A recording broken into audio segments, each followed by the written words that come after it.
But I think that the most patently obvious falsehood of the 6 is number 3. 3 says, the temptation to attribute the appearance of design to a designer is a false one because the designer hypothesis immediately raises the larger problem of who designed the designer.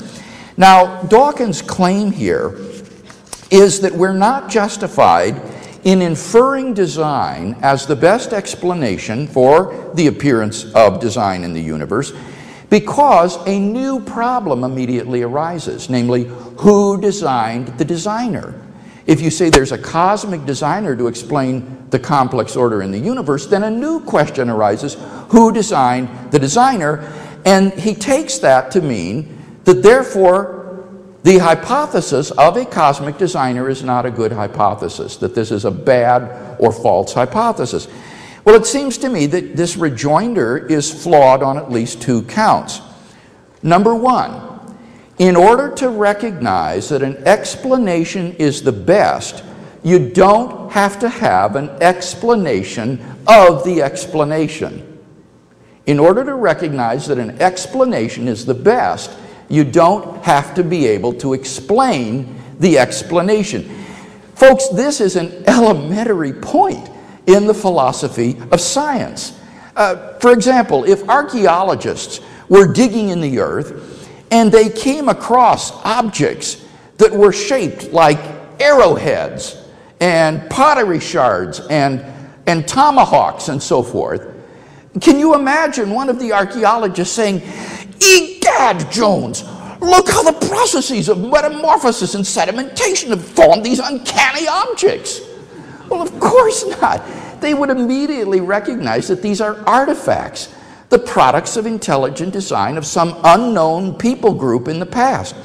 Now, in order to recognize that design is the best explanation of these artifacts, the archaeologists don't need to be able to explain who the people group was, where they came from, what their origin was, or anything of that sort.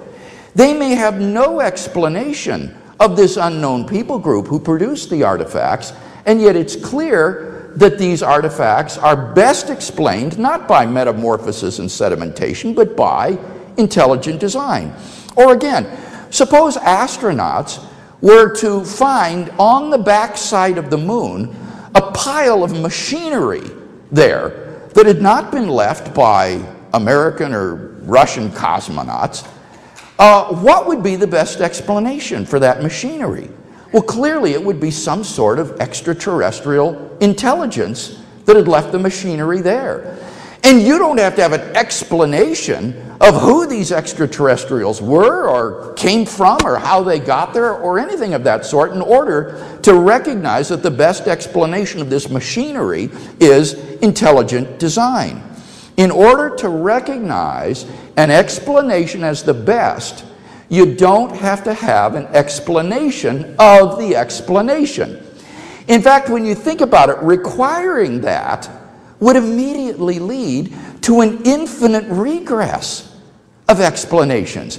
You would need an explanation of the explanation, but in order to recognize that as best, you need an explanation of the explanation of the explanation, and then an explanation of the explanation of the explanation of the explanation.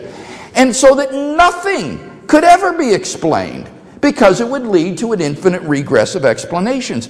So that this principle that in order to recognize an explanation is the best, you have to have an explanation of the explanation, would destroy science. This is a principle that is antithetical to the very project of science, at whose altar, of course, Dawkins worships. So, ironically, Dawkins has enunciated a principle, or presupposed a principle here, which is wholly unscientific and would destroy the entire scientific enterprise if ever taken seriously. So, in the case at hand, in order to recognize that intelligent design is the best explanation of the complex order in the universe, you don't have to have an explanation of the explanation. You may not know what the explanation is of the intelligent designer that produced the cosmos, but that doesn't in any way count against the credibility of the hypothesis that the complex order in the universe is best explained by there being an intelligent designer. That was the first point.